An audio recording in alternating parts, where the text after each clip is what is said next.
I assert that if you're not in the present moment, you're running a program, right?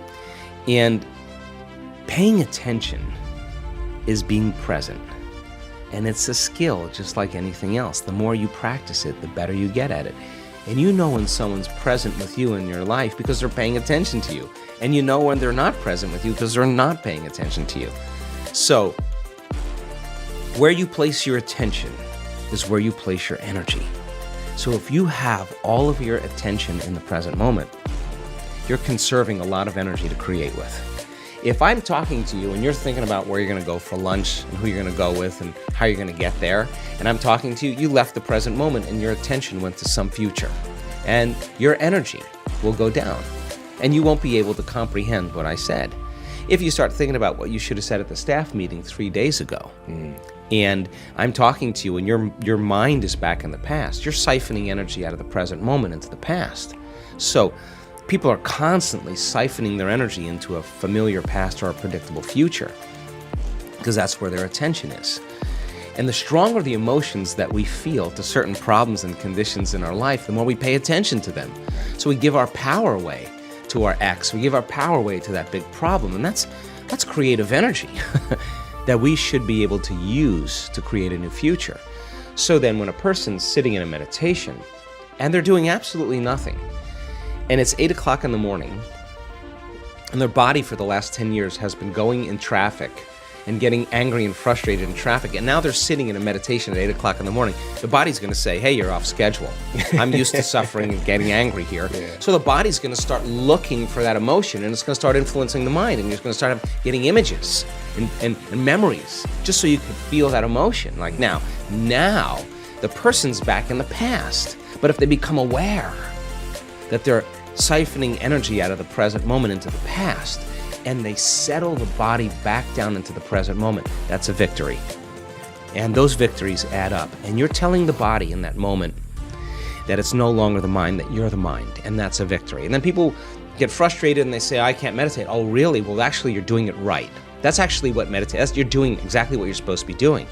And then all of a sudden the body says, well, it's 8:15 now. This is when you normally go get something to eat and you have your coffee and your body's starting to want to get up and do something. You become aware that your body wants to get up and move and you're in the meditation. And you tell your body, you bring it back to the present moment and you settle it back down. You are training the animal.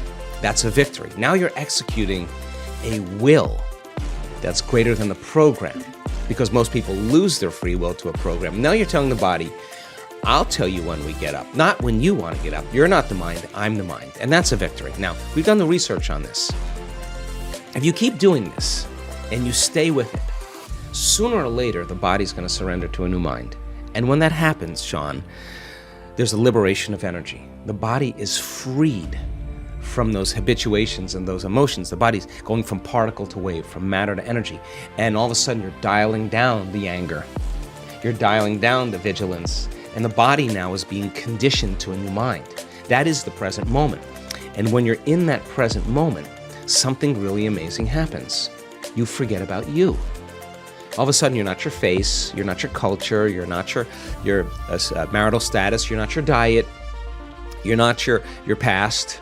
You're basically just an awareness. You're in the unknown. And that is the perfect place to create from. So it turns out that when people do this properly, they heal themselves of anxiety. Why? Because they're no longer obsessing about some future. When they find the present moment, they heal from their depression because they're not a bit hopeless and powerless in their past. The body's conditioned now. And so then, when they overcome themselves in their meditation and they step out into their life, they are more present. They can connect. They are more patient. They are more loving because they overcome the animal part of themselves. And the beauty behind that is that all of a sudden, you're not predictable. All of a sudden, something's different about Sean. I'm noticing he's not behaving the same way. You're out of the known, right? You're in the unknown. And all of a sudden, it's no longer what you're saying to them. It's who you are. They're just kind of scratching their head going, hey, he looks like he's really happy. I want some of that. And now we're out of the philosophical, theoretical realm. We're in the practicum, which is where really the magic happens.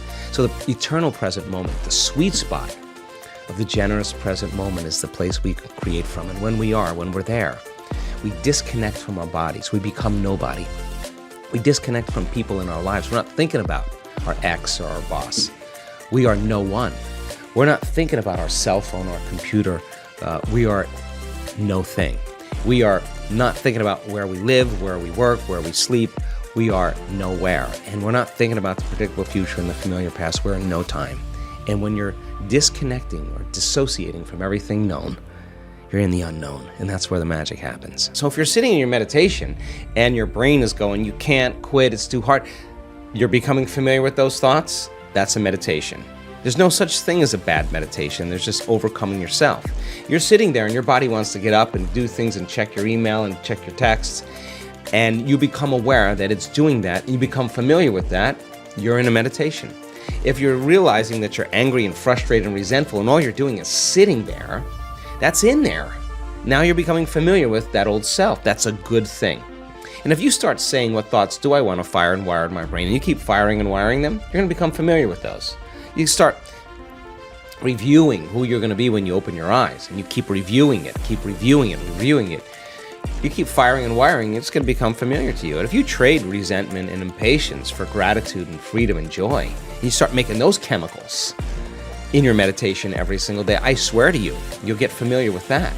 So the process of change is unlearning and relearning. It is breaking the habit of the old self and reinventing a new self. And we use meditation as a way to change our brain and body to be different, be greater than the environment, be greater than our emotions and habits, and be greater than the predictable future and the familiar past. So meditation is a way then to get us in the right state of mind and body. So when we present ourselves to the world, we're a better expression of it. And then practicing and staying aware your entire day so that you can actually master something about yourself. Now, what's the side effect of that? You're more in love with you because you overcame you.